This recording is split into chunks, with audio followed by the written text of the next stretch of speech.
묵상할 하나님의 말씀은 구약성경 예레미야 1장 11절로 19절 말씀까지입니다. 구약성경 1050쪽에 있습니다. 예레미야 1장 11절로 19절 말씀까지 받들어 공독을 하겠습니다. 여호와의 말씀이 또 내게 임하니라. 이르시되 예레미야야 내가 무엇을 보느냐 하시매 내가 대답하되 내가 살구 나무 가지를 보나이다. 여호와께서 내게 이르시되 내가 잘 보았도다. 이는 내가 내 말을 지켜 그대로 이루려 함이라 하시니라.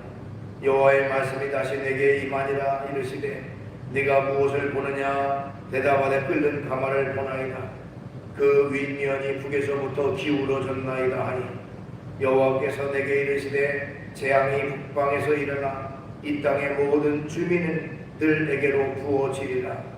내가 북방 왕국들의 모든 족속들을 부를 것인즉 그들이 와서 예루살렘 성문 어귀에 각기 자리를 정하고 그 사방 모든 성벽과 유다 모든 성벽들을 치리라. 여호와의 말씀이니라. 무리가 나를 버리고 다른 신들에게 분향하며 자기 손으로 만든 것들을 절하였은즉 내가 나의 심판을 그들에게 선고하고 그들의 모든 죄악을 징계하리라. 그러므로 너는 네 허리를 동이고 일어나 내가 내게 명령한 바를 다 그들에게 말하라. 그들 때문에 두려워하지 말라. 내가 그들 앞에서 두려움을 당하지 않게 하리라. 보라 내가 오늘 너를 그 온 땅과 유다 왕들과 그 지도자들과 그 제사장들과 그 땅 백성 앞에 견고한 성읍 쇠기둥 놋성벽이 되게 하였은즉 그들이 너를 치나 너를 이기지 못하리니 이는 내가 너와 함께하여 너를 구원할 것임이니라. 여호와의 말이니라. 아멘. 말씀은 19절까지 받들어 공독을 했습니다. 오늘 주어진 본문 말씀 가지고 제목을 사명자에게 주시는 하나님의 메시지, 이런 제목의 말씀으로 같이 은혜를 나누려고 합니다. 예레미야 1장을 읽어보면 하나님께서 예레미야를 선지자로 부르시고 또 예레미야에게 사명을 주시는 이야기가 쭉 기록되어 있습니다. 그런데 예레미야는 쉽게 하나님의 부르심에 응답하지 못합니다. 오늘 본문 앞부분에 나오는 예레미야 1장 5절에 보니까요, 내가 너를 모태에 짓기 전에 너를 알았고 내가 배에서 나오기 전에 너를 성별하였고 너를 여러 나라의 선지자로 세웠노라, 이렇게 말씀하고 있습니다. 하나님께서 예레미야를 모태전부터 선택해서 선지자로 삼으셨다고 말씀하고 있어요. 그런데 예레미야의 대답이 참으로 의외입니다. 예레미야는 그 말씀을 듣자마자 슬퍼하면서 자신은 그 사명을 감당할 수 없다고 핑계를 댑니다. 그 내용이 예레미야 1장 6절에 나와요. 슬프도소이다 주 여호와여 보소서 나는 아이다 말할 줄을 알지 못하나이다. 나는 아이처럼 연약하고 부족하고 할 말로 제대로 하지 못하는 그런 어리석은 자입니다. 나는 선지자로서의 역할을 감당할 수가 없습니다. 라는 핑계를 댑니다. 그때 하나님께서는 계속해서 예레미야를 설득하시는데 7절에 보니까 너는 아이라 하지 말고 내가 너를 누구에게 보내든지 너는 가며 내가 내게 무엇을 명령하든지 너는 말할지니라. 연약하다고 부족하다고 그렇게 핑계대지 말아라. 내가 너와 함께 할 것이다. 너를 지켜줄 것이다. 또 담대함으로 나아가라고 말씀하고 있습니다. 그러면서 이런 하나님의 부르심의 말씀은요 계속해서 이어져요. 예레미야 1장 11절 말씀에도 여호와의 말씀이 또 내게 임하니라 이렇게 말했고요. 또 13절 말씀에도 여호와의 말씀이 다시 내게 임하니라. 그래서 예레미야가 하나님의 부르심에 그대로 순종하여 대답하지 못하고 계속 머뭇거리자 하나님께서는 예레미야를 설득하면서 자신감을 불어넣는 내용이 계속해서 이어지고 있습니다. 자, 왜 예레미야는 하나님의 부르심에 선뜻 아멘으로 응답하지 못했을까요? 그 이유는 바로 그 당시의 유다의 상황 때문에 그렇습니다. 예레미야가 살던 시대에는 이스라엘 역사상 가장 암울했던 시기라고 말할 수가 있습니다. 자, 국내적으로는요, 그 당시에 그 유다 왕이었던 요시야 왕이 죽은 후에 우상 숭배가 극성을 부려서 영적으로도 너무너무 암울했던 그런 시기가 바로 예레미야가 활동했던 시기고요. 또 국외적으로는요, 바벨론이라고 하는 나라가 등장을 해서 그 지역 주변의 모든 나라들을 다 장악하고 또 급기야 유다 나라까지도 침공하려고 하는 그런 시기였습니다. 그러니까 국내적으로는 우상 숭배가 심해서 하나님 앞에 바로 서지 못한 그런 시기요. 국외적으로는 강대국이 금방이라도 쳐들어와서 나라를 빼앗으려고 하는 그런 상황이었다고 하는 것입니다. 자, 이런 상황에서 예레미야는 하나님의 부르심을 받았는데요, 하나님의 부르심이라고 하는 게 하나님의 메시지를 전하라는 것이었습니다. 그 하나님의 메시지는 어떤 메시지냐면 심판을 선포하는 메시지였습니다. 유다 나라가 유다의 죄 때문에, 우상숭배 때문에 바벨론에게 얼마 있으면 멸망당할 것이다 하는 그런 메시지를 전하라고 하는 것입니다. 가뜩이나 지금 바벨론이라고 하는 나라를 두려움에 떨고 있는데 얼마 있으면 너희들이 멸망할 것이다 라는 하나님의 메시지를 전하라고 하는 하나님의 부르심을 받았을 때에 예레미야는 선뜻 대답하지 못했어요. 내가 저들에게 나아가서 하나님의 심판을 선포할 때에 많은 동족들에게 오히려 반역수자 소리를 듣고 또 많은 그 동족들로 말미암아서 나에게 큰 고난과 어려움이 닥칠 것을 미리 생각했기 때문에 선뜻 대답하지 못했다고 하는 것입니다. 이런 예레미야를 향해서 하나님은 오래 참으심으로 설득하고 또 설득하셨던 것이죠. 그러면서 하나님께서는 이 예레미야에게 사명자로서 확신을 심어주는 메시지를 주셨습니다. 그 메시지를 통해서 자신감을 갖고 확신을 갖고 나아가라고 말씀하셨습니다.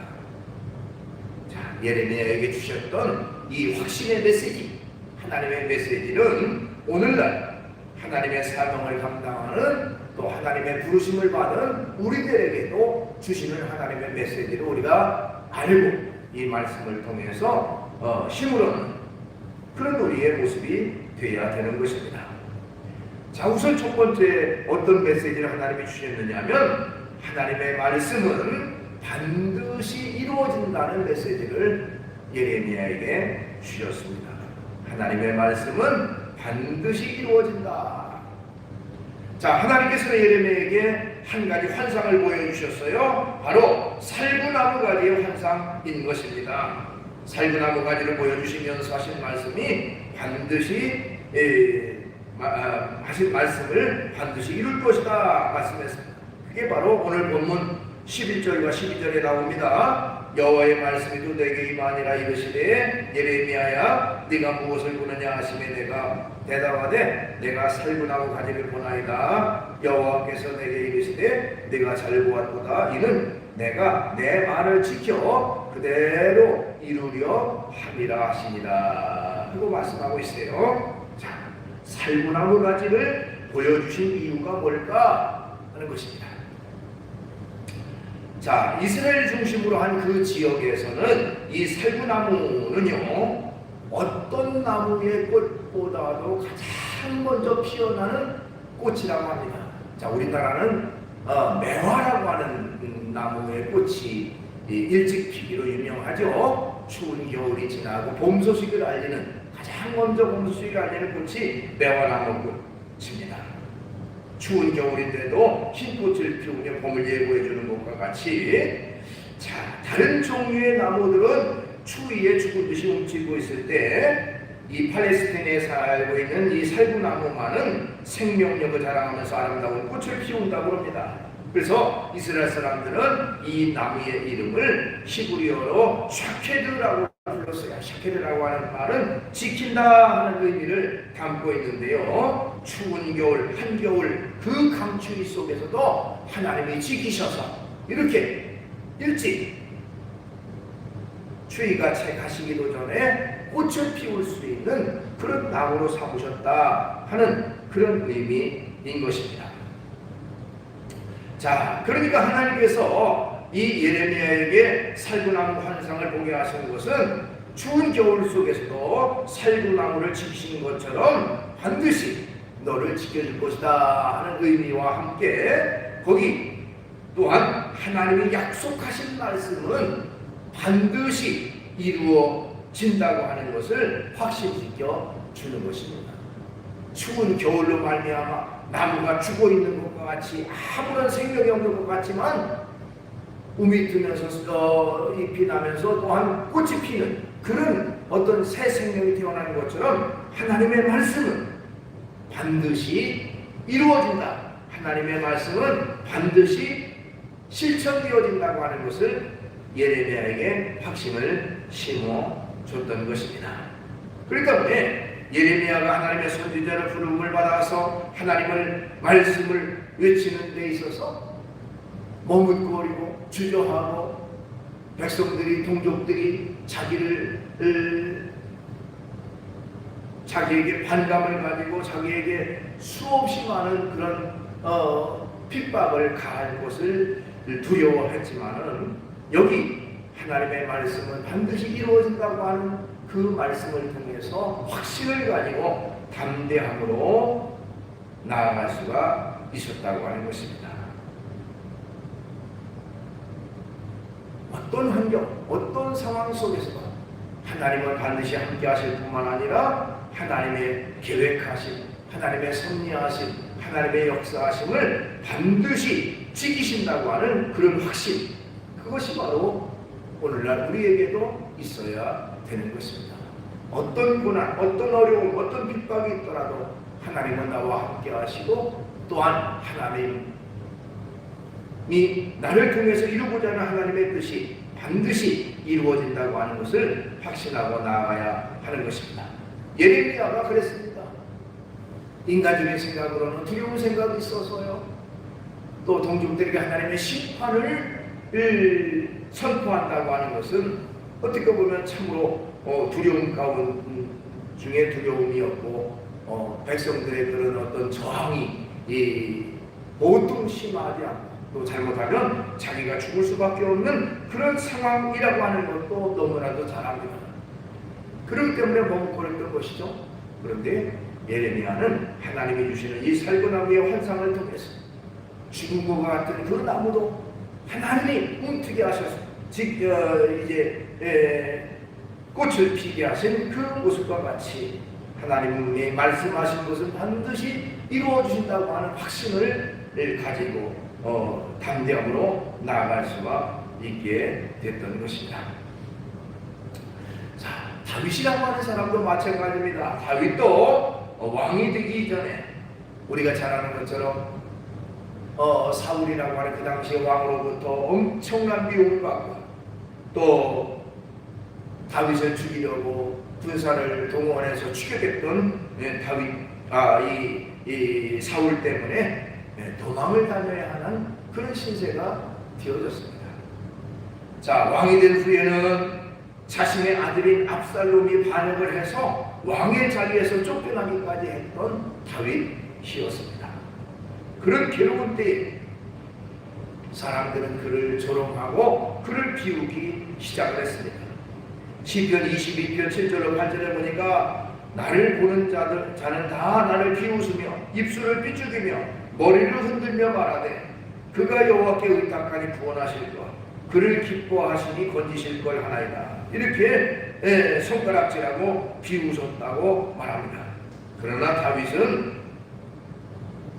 자신의 믿음을 더 굳게 하고 믿음으로 하나님을 더 의지하는 그런 삶을 살았습니다.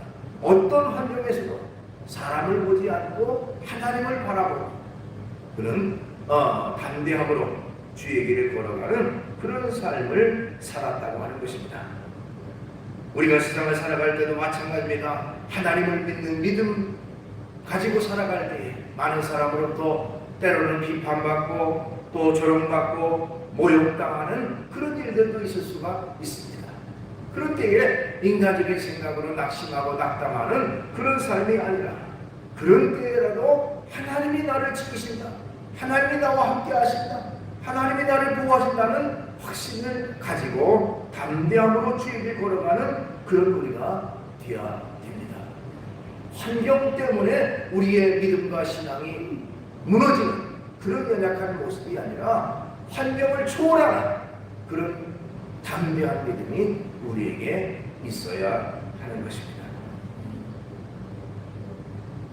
그 다음에 하나님께서 예레미야에게 주신 두 번째 메시지는 심판은 반드시 이루어진다 하는 메시지인 것입니다. 심판은 반드시 이루어진다. 오늘 본문 13절로 16절에 보니까요, 여호와의 말씀이 다시 내게 임하니라 이르시되 내가 무엇을 보느냐 대답하되 끓는 가마를 보나이다.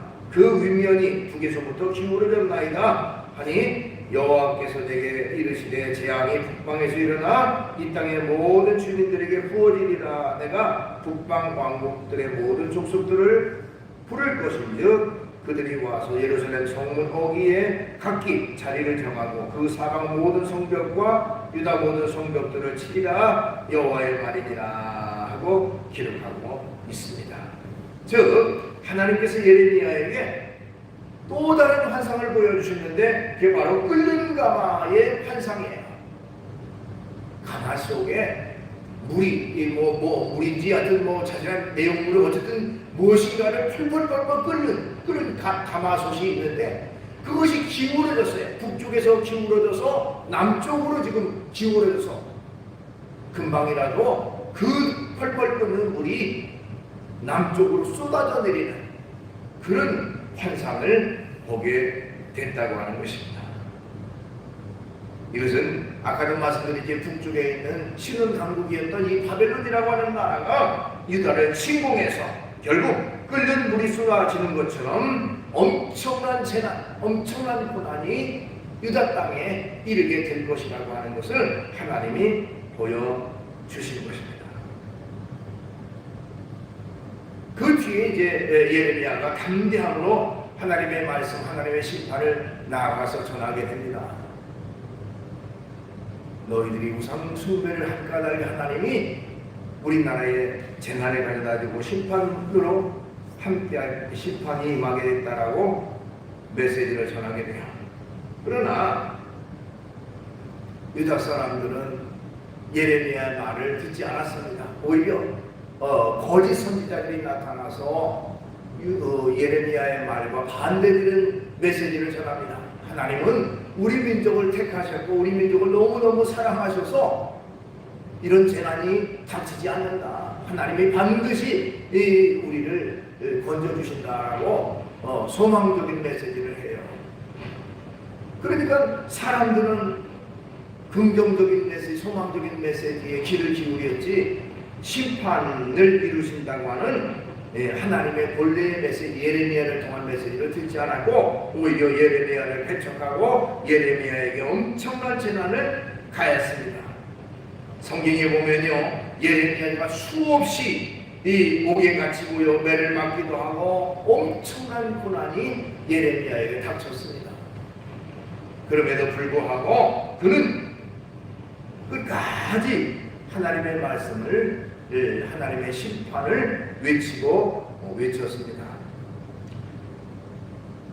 예레미야 20장 9절 말씀해 보니까요, 내가 다시는 여호와를 선포하지 아니하며 그의 이름을 말하지 아니하리라 하면 나의 마음이 불붙는 것 같아서 골수에 사무치니 답답하여 견딜 수 없나이다. 이렇게 고백하고 있어요.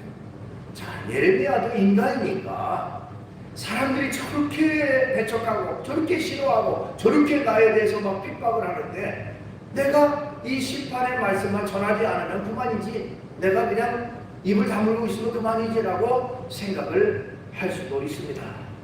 근데 그렇게 하다 보니까 내 마음이 불붙는 것 같아가지고, 왜?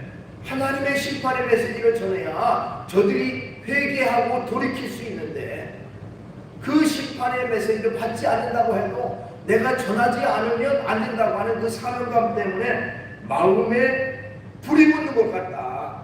또 골수에 사무치기까지 한다. 그래서 내가 견딜 수가 없어가지고 내가 배척을 하지만 죽음을 각오하고 내가 심판의 메시지를 전한다고 하는 그런 고백인 것입니다.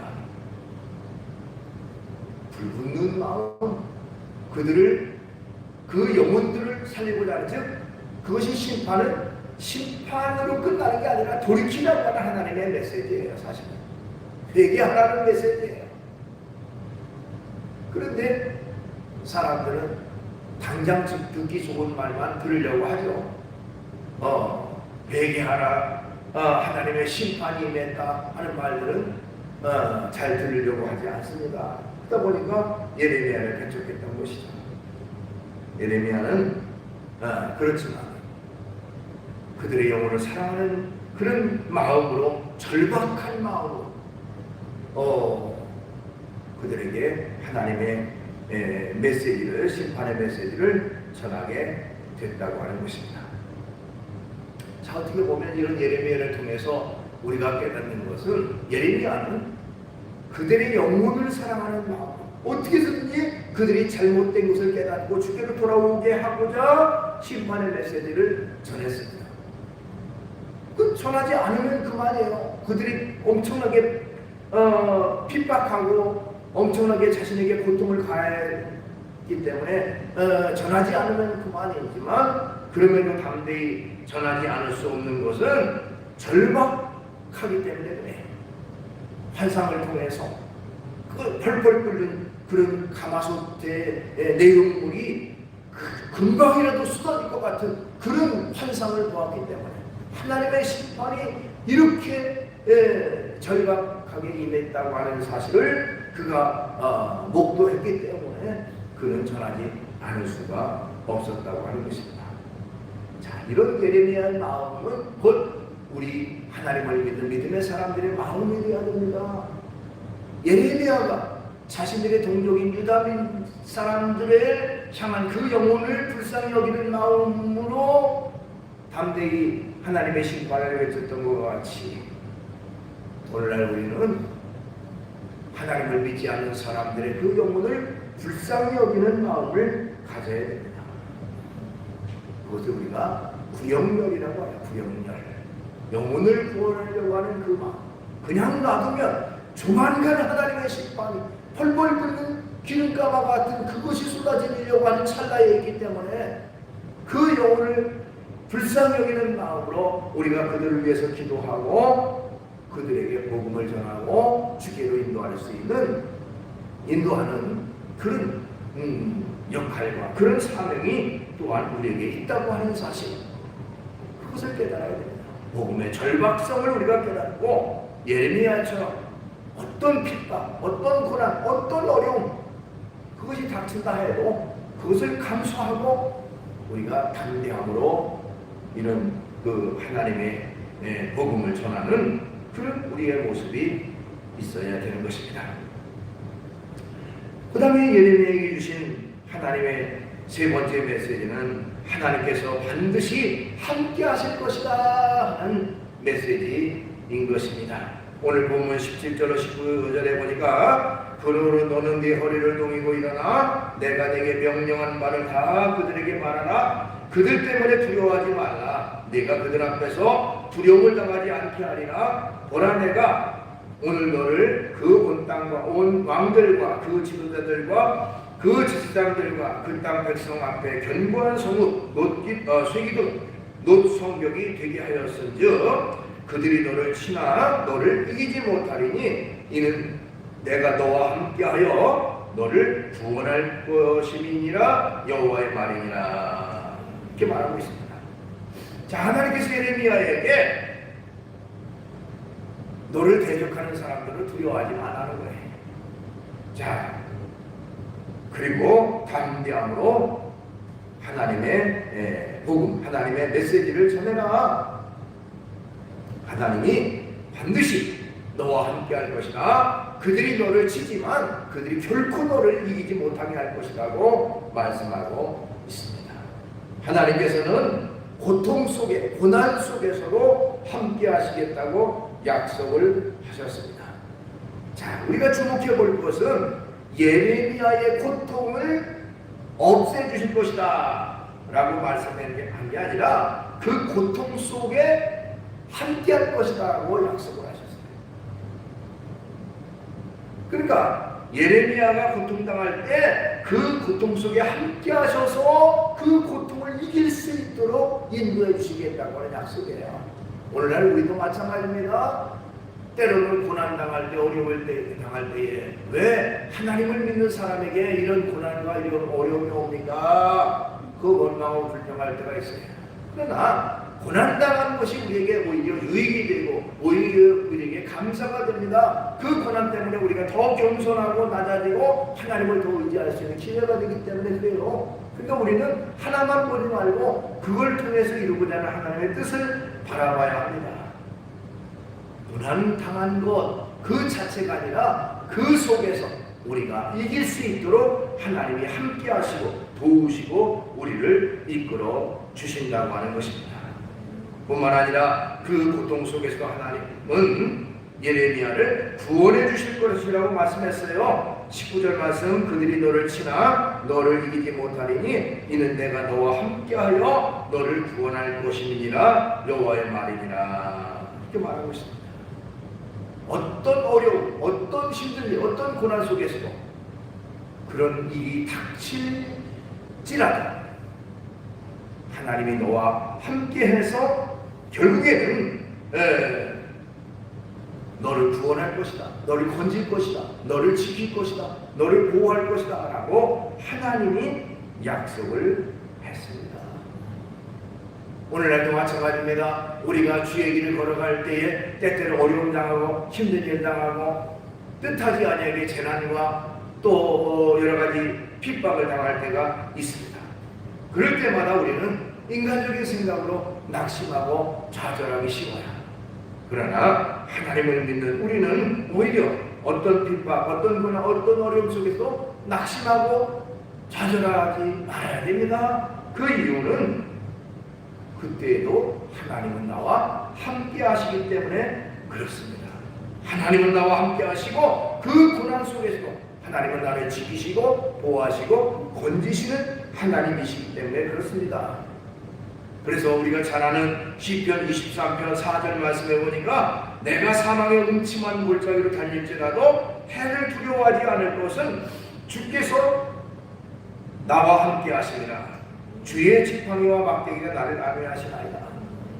그런 고난, 그야말로 음침한 골짜기, 어떤 사망과 같은 그런 고난의 때라도 두려워하지 않을 것은 주님이 나와 함께 하시니 결코 두려워하지 않는다는 것이죠. 또 시편 121편 5절로 8절 여호와는 너를 지키시는 이시라. 여호와께서 내 오른쪽에서 내 그늘이 되시나니 낮에 해가 너를 상하게 하지 아니하며 밤의 달도 너를 해치지 아니하리로다. 여호와께서 너를 지켜 모든 환난을 면하게 하시며 또 내 영혼을 지키시리로다. 여호와께서 너의 출입을 지금부터 영원까지 지키시리로다. 말씀했어요. 하나님이 지킨다. 그렇기 때문에 우리는 두려워할 이유가 없다는 것입니다. 그것을 하나님이 이 예레미야에게 사명을 주시면서 약속하셨어요. 내가 고난당할 때 내가 너와 함께 할 것이다. 너를 지켜줄 것이다. 너를 구원할 것이다. 그러니 너는 두려워하지 마라. 전능하신 하나님이 함께하고 우주 만물 창조하신 하나님이 함께하는데 뭐가 걱정이 있고 뭐가 두려워할 일이겠습니까? 오늘도 마찬가지입니다. 예레미야와 함께 하셨던 하나님은 오늘날 하나님을 믿고 의지하는 저와 여러분과 함께 하십니다. 우리를 지켜주시고 우리를 보호하시고 고난의 때 어려움의 때에 우리를 더욱더 함께 하셔서 그 고난에서 구원해 주시는 하나님이 바로 우리가 믿는 하나님이십니다. 그 하나님을 끝까지 믿고 의지하고